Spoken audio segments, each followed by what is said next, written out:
Bienvenue sur le Conte africain 225.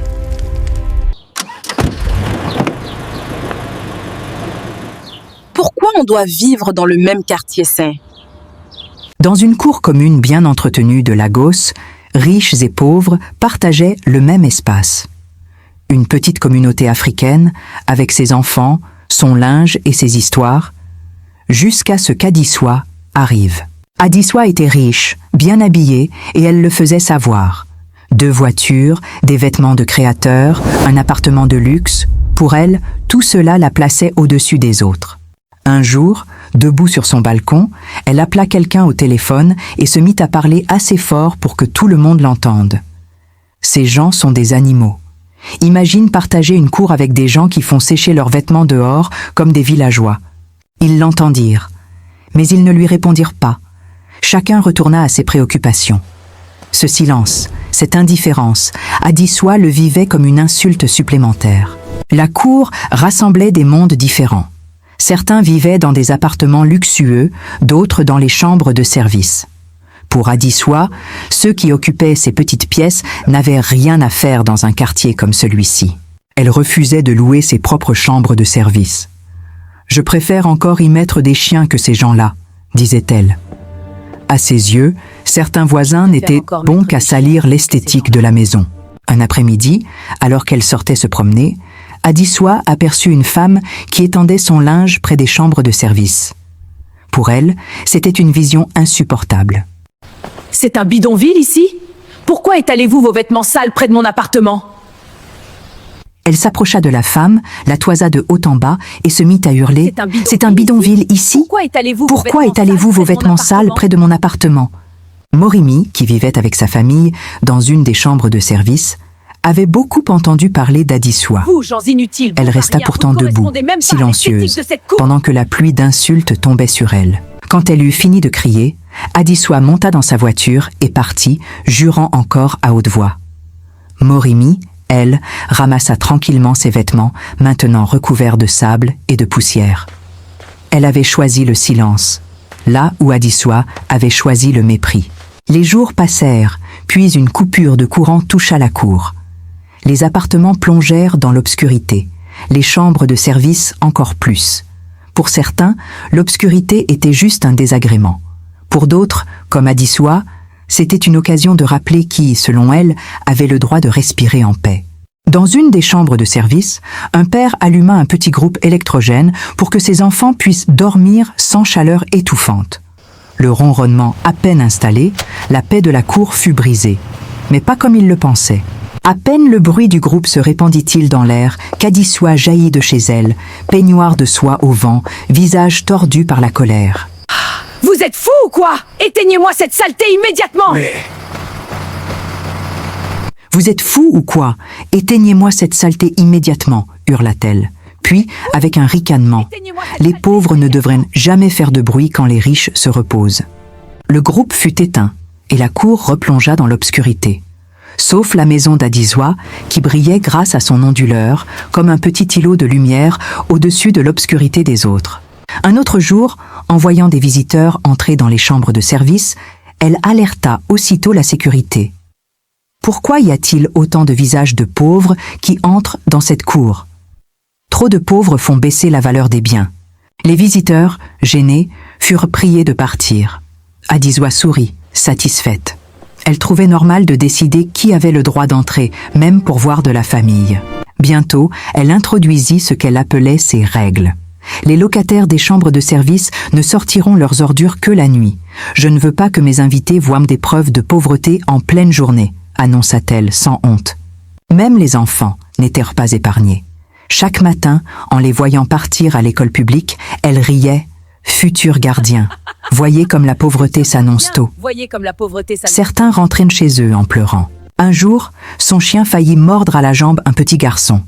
Ses parents décidèrent finalement de partir. Adiswa ne s'excusa pas. Elle se moqua encore.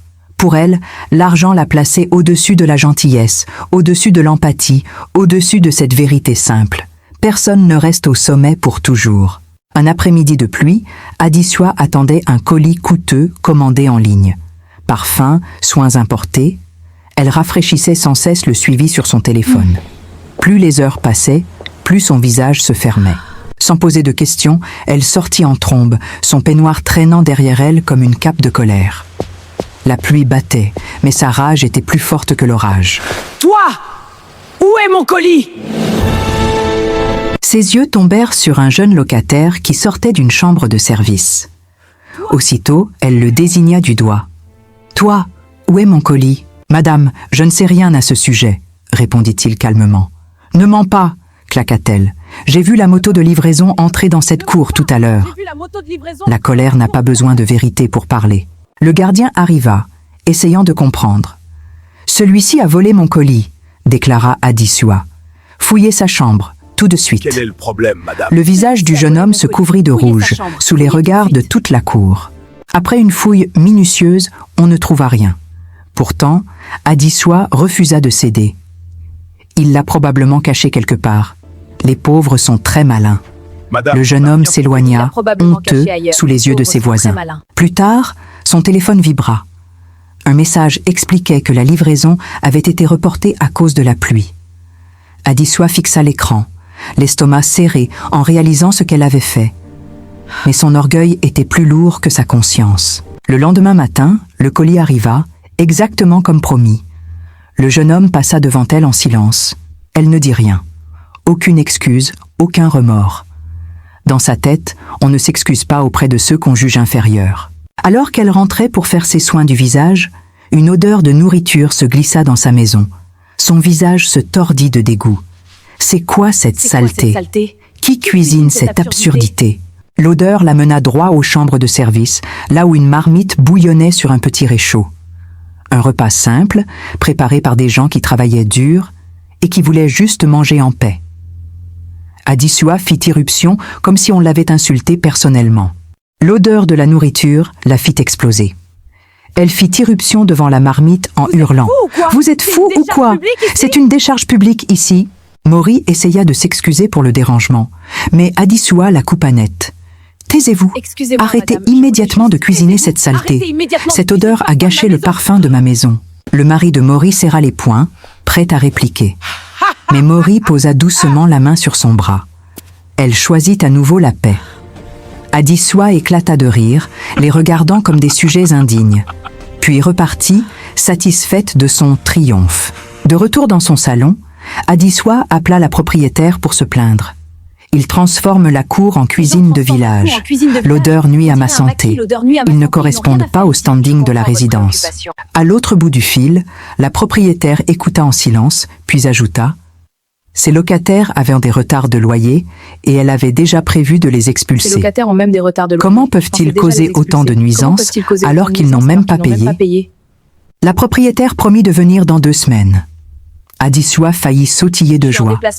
Elle venait d'apprendre que le compte à rebours de ses voisins pauvres venait de commencer. Elle se promena en se vantant « Votre temps ici est compté ». Les parents commencèrent à craindre pour leurs enfants.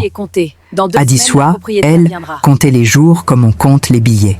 2 semaines plus tard, en rentrant chez elle, Adisua découvrit que Mori et sa famille avaient été expulsés.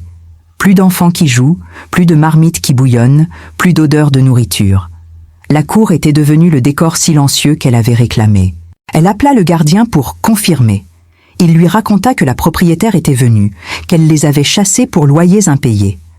Adisua sourit tellement que ses joues commencèrent à lui faire mal. Pour la première fois depuis qu'elle avait emménagé, Adisua se sentit en paix. La cour était exactement comme elle l'aimait, silencieuse et vide. Elle ne se rendait pas compte que cette paix-là avait un prix, qu'elle finirait par payer elle-même. Avec la cour enfin nettoyée, Adisua décida de profiter. Elle invita ses amis chez elle, impatiente de leur montrer à quel point sa maison était belle, sans voisins pauvres pour gâcher le décor. Elle organisa de petites fêtes le week-end, se rapprocha de ses voisins riches, ceux qu'elle jugeait dignes de son temps. Cet après-midi-là, son salon débordait de rires et de compliments. En pleine fête, alors que la musique battait son plein, Adisua aperçut une silhouette familière entrer dans la cour. Mori était revenu, juste pour récupérer quelque chose qu'elle avait oublié. Le rire d'Adisua se coupa comme si on avait fermé un robinet. « Ça, c'est une des pauvres qui vivait ici avant. lança Adiswa, assez fort pour que toute la cour l'entende. Imaginez l'audace. Après avoir été chassée pour loyers impayés, elle ose encore montrer son visage ici. Ses amis rirent. Elle se leva, prête à rappeler à l'ordre celle qu'elle croyait avoir écrasée. Maury entra dans l'ancienne chambre de service et en ressortit, quelques minutes plus tard, méconnaissable. Plus de foulard, plus de pagne. Une femme en tailleur crème, afro impeccable, sac de luxe au bras. Adiswa en resta bouche bée. Puis, sous les yeux de tous, la supposée propriétaire arriva et marcha droit vers Maury, non pas pour l'accuser, mais pour la remercier pour le travail bien fait. Les rires se figèrent. « Permettez-moi de me présenter correctement. Je m'appelle Moria Debola. » Un silence tomba. Tout le monde connaissait ce nom, sans savoir à quoi elle ressemblait. La fille unique du milliardaire, la patronne des lieux, vivait donc dans ces mêmes chambres qu'Adiswa méprisait. « J'ai fondé l'ONG où vous travaillez, » dit Moria. « C'est moi qui ai approuvé que vous viviez ici. On proposait même votre nom comme future directrice de l'impact humain et du bien-être. Mais comment protéger des femmes humiliées quand on les méprise en secret? Vous avez échoué à ce test. Votre contrat est rompu avec effet immédiat. Cette maison n'a jamais été la vôtre, c'était un avantage, » dit Moria. Adiswa tomba à genoux, suppliant. Mais le pouvoir avait changé de main. Ce soir-là, ses canapés de créateurs, ses tables en verre, ses rideaux coûteux furent entassés dans la petite chambre de service où Maury avait vécu. Les voisins regardèrent en silence. Pas de moquerie, seulement le poids de la leçon. Pour la première fois de sa vie, Adiswa comprit ce que cela signifiait de se retrouver en bas. Merci d'avoir regardé cette histoire. N'oubliez pas de vous abonner et d'activer la cloche de notification pour plus d'histoires inspirantes.